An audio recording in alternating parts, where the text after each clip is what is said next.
Alex here. We're doing another Monday Dojo tips. Last week we talked about having your goal, planning out your goals, like how big your goals are.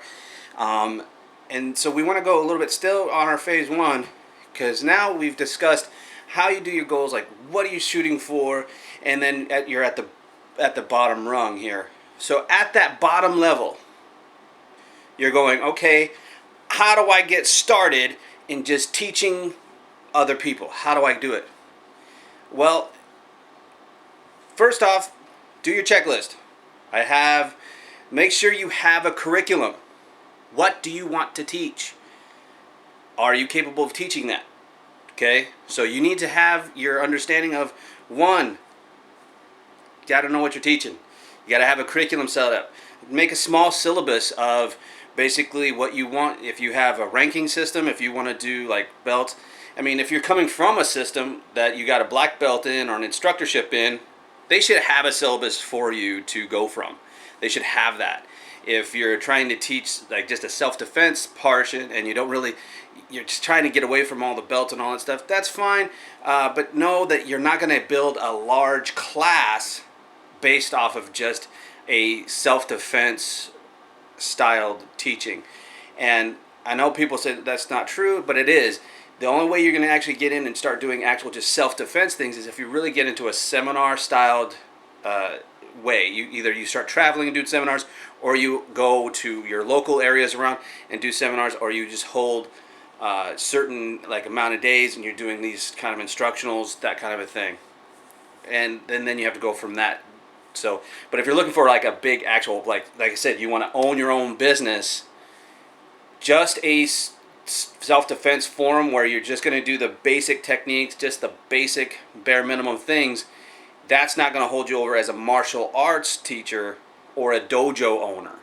If you were doing other things like you're doing security contracting or you're doing something like that, you possibly can get away with just teaching self-defense, but that's because it's not what you're doing. That's not your job. Your actual job is security contracting. Your job is actually doing something else that has in parts of that. You're training law enforcement, correction officers. That's your actual training. So that's not really owning your own school, and this is for teaching your own and building your own school. Having just the those basic movements for good self-defense, not great for just you're owning a school. However, if you want to teach that to your beginning students because you want them prepared day one to be able to handle it, that's great. But be able to know that you got to be able to go further with their training. So you have to have a syllabus that goes further than that, and then decide a structure of how you would want them to be ranked. Well, I don't want a belt system. Well, there's belts, patches, bracelets, sashes, anything like that. But definitely if you're going to own your own school, make sure there's a ranking structure of some kind, t-shirts, something, anything. Even if it's, like I said, even if it's t-shirts, like you have a white t-shirt in the beginning and black t-shirt at the end of the training that you're talking about, like however long you want to go with it. How you want to grade your students, you have to have that set up as well. Where do you want your grading at? What do you want to see on your first test, second test, all the way through up to your test where you would be happy to help them instruct? Do you have an instructor's curriculum for those that you're going to help build up into instructors? Do you have something that helps them learn how to teach, the syllabus that they're going to teach, and how to open up their own school and give them advice in such a way? Because that's how you build outward. That's how you start growing. But as far as instructors are concerned that are just going to stay in your school, make sure that they have the same syllabus and you're showing them how to teach, and then you are also putting them in on the instructor rotation, okay? It doesn't have to be difficult, it doesn't have to be overly complex with everything, okay?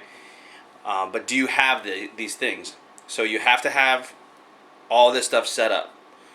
So that's your syllabus and your structure, okay? Your structure and your syllabus are the same thing. You got to have all that stuff already established. And number two, do you have a business model that you want to be able to start following to get yourself up and running? A business model is people that you want to go for, the people that you're trying to attract into your school, who are you trying to help, what are you trying to accomplish, your mission statement, the things that, basically how much is it going to cost you to even run a school, anything like that you want to do. And we're talking about like what's your next level. Start looking at your next level. Start doing your business. Do you have your licensing? Do you have your insurance? Do you have, and you've got all that stuff, martial arts insurance, it's not really that expensive, but you need it, okay? It's needed. It's good liability stuff, and you need it before you can get a license, so you need to make sure that you have all that stuff. Do you have equipment? Well, you don't have equipment. Well, I don't know what to do with that equipment. Go to like Asian Martial Arts Worldwide, Asian World Martial, Asian World of Martial Arts, or AWMA. If you go look up awma.com, you can get their stuff for free. You can get like a free catalog and all that stuff to do wholesale for free, I think. I don't think you have to give them a business license or anything. So you can go check that out. They might have changed their stuff. But if you got a business license, you can get something through Century. You can get something through basically any of the other vendors that are out there. And you can look up Black Belt Magazine, look in Black Belt Magazine, Karate Illustrated, any of those martial arts magazines that you can see those, that they have those type of, any type of ads. Check them out. They'll have a section online of where to go to get, apply for all that stuff, to buy that stuff wholesale. And then you got to ask yourself, am I going to do resell? Because then you're going to need a license for reselling. You need all that stuff because if you're going to be selling equipment and all that stuff. Now, that's your business model that you're going to be establishing during this time. So number 3, you are going to want to start building your base. How do you start building a base when you have nowhere to go? This is where it gets tricky. I don't have the money. This is the thing right here, okay? This is what level 3 is, because you're doing all these things. You're doing these first 2 at the same time. You're doing your structuring and your syllabus, and you're getting your business model ready. In the third part of this is you're going to have to start building a student base. I don't have any money for advertising. I do not have a place to teach. I don't know what to do from this point, though. I could write all that stuff down. I could send all that stuff in, but I don't really have any way to get it going. This is what you need to do. Get some people. Who are you trying to influence? Do you have friends? Do you have family? Do you have people in your neighborhood that know you from your church, whatever you do, whatever functions you go to? Do you have people around you who maybe want their kids taught, or who have a desire to learn some self-defense, or who have whatever it is that their thought pattern is, influence them to go through to that. Which means, hey, why don't you come to my house? We're going to, and then you start getting them into garage trainings, backyard trainings, park trainings, do things like that. Put out a thing in the park, put something in the paper, and those are relatively cheap to get like a small advertisement out there in the paper about, hey, doing park training for $5. Okay? And that means you're just going to a certain park, and for $5, anybody can come and train. So then you're doing these park trainings for $5. That's not a big deal. A lot of people can afford that. And that's what you can do. You want to start training with these smaller number amounts too. Say $5 here, $10 there. And you try to influence as many people as you can, talk to people as much as you can, tell people what you're doing. Start really establishing a good base of people. Because you start building that up, you want to start getting people into your garage, into your backyards, or into the parks. You start growing and growing and growing. Give people what they want. Okay? If they're friends of yours, offer them a free lesson. If they like what they've learned, tell them, hey, I'll give you another free lesson if you bring one person. That's what the Gracies did, and they built up their school in LA pretty rapidly. So really show them what you have. There's no one ever buys a car without test driving it. And if there's, now I shouldn't say no one ever. There's probably people that do. They probably go in there and say, I want that car, I don't care, bam. I don't know. I know that you need to most people like me, I want to test drive the car. I want to know how it feels. I want to know how it rides. I want to know what's wrong with it, if there's anything wrong with it. I want to know if everything works in the car. So that's what I do as far as a detailed thing as if I'm doing a car. Well, I take that perspective when I think of martial arts. I want someone to be able to test drive my system to make sure that they can see that they're going to get something quality out of this, so that way they're more influenced to want to go tell a friend, or they're more willing to want to come back. You want to be able to give them this. So like a free lesson, that's good. Once you get bigger, then you can start saying advertising free, free free week, free 2 weeks, whatever suits for you to get people to come in the door and at least check out what you've got. Some people would say don't give away anything for free, but I'm saying if you don't at least let people taste test something that they don't know if they even want it, they might be let down to the fact that that's exactly what they needed. So just continue to work with those patterns, and you don't need anything fancy. You don't need to start putting MMA on everything. You don't need to start putting Brazilian Jiu-Jitsu on everything. You don't need to start incorporating everything. Get yourself established first. What you want to teach first. Your curriculum first. What you want first. Don't do anything else yet. We're building on that. So the first thing you want to do is just get people in your garage, backyard, or parks. These are really easy things to do, and a real easy way to get people to start wanting to be around you. Man, there's times that I used to go out to a park, and I used to get what I wanted. I never did it, but I should have just put a sign and put it by me and my training. I had a student that came with me everywhere. I should have put in there free training, free self-defense training, or free karate, or whatever. You do that, I can guarantee you're going to have at least 5-10 people, depending on how big the park is. You're going to have people who are onlookers that are going to come over. Just because me and my student were sitting there sparring around, we'd sit there and spar, or we'd do teachings. I would end up getting at least 3 or 4 people just to come by to start seeing what we were doing and just hang out, and then they would want to get involved. So you start teaching them a few things. Well, suddenly you're starting to work with about 2 or 3 different people, and these people didn't even know who you were. So it can work. The only other way I can see other ways to do it is try to do your local community centers, YMCAs, anything that if they don't have a self-defense program, try to get in there. If they do, or if they have room for something else, get it in there as fast as you can. It's a good way to build up a base, at the same time not destroying yourself as far as not getting, you're not getting paid, and you're like, I'm going to lose all this money. Try to build up a base before you get into a building, because we're going to step into that next week. But the fact is, try to build a base, get these people to trust in you, trust what you're giving them, enjoy what they're getting.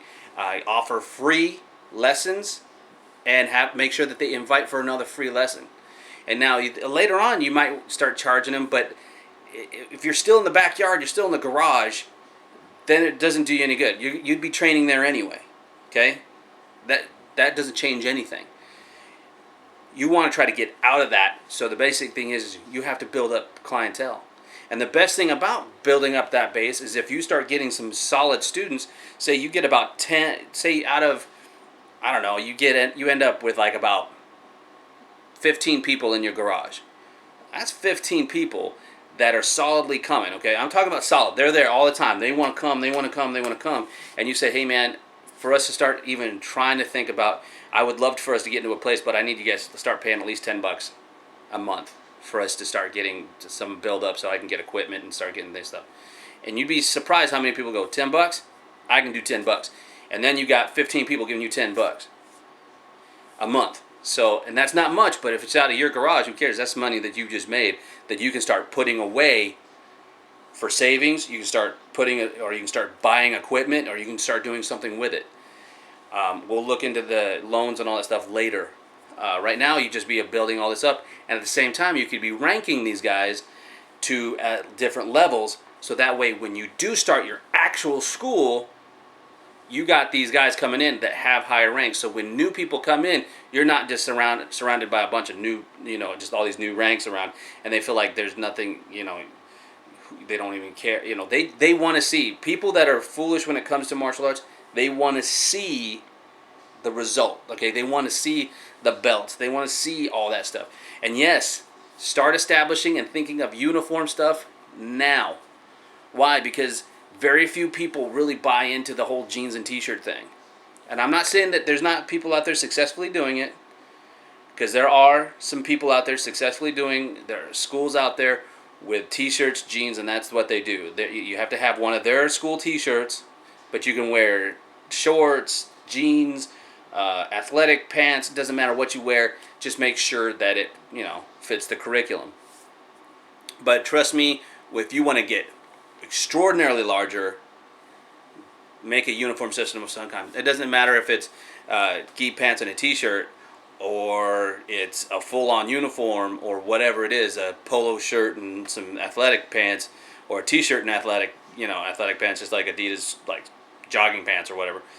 Doesn't matter. Start establishing that now. Like, start really seeing what you want come from your system, because that's what's going to be carrying over later on.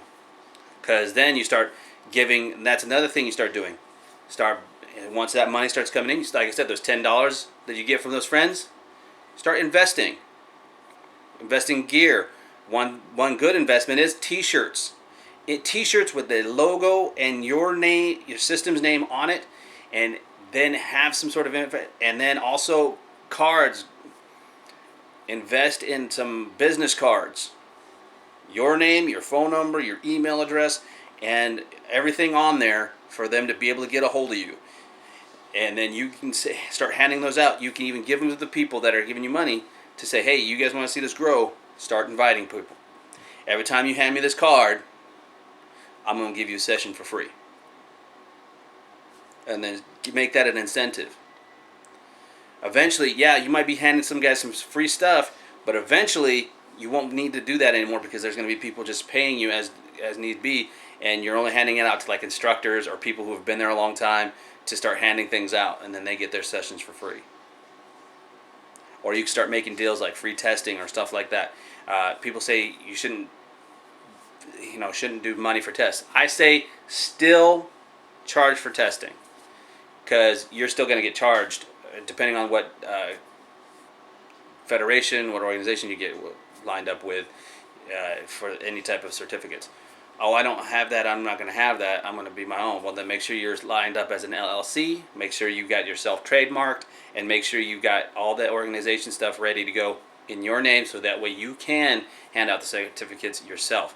But also know, unless you're lined up with some sort of federation or organization in martial arts, not a lot of people are going to take you seriously as far as ranking in that sense if you don't have that. Okay? But all that stuff costs money, so charge for it anyway. You don't have to charge a lot if you don't want to, but you're still going to have to charge. And that's just unfortunate bottom line. We'll get into other things later on as far as what you can do to help benefit others, not just yourself.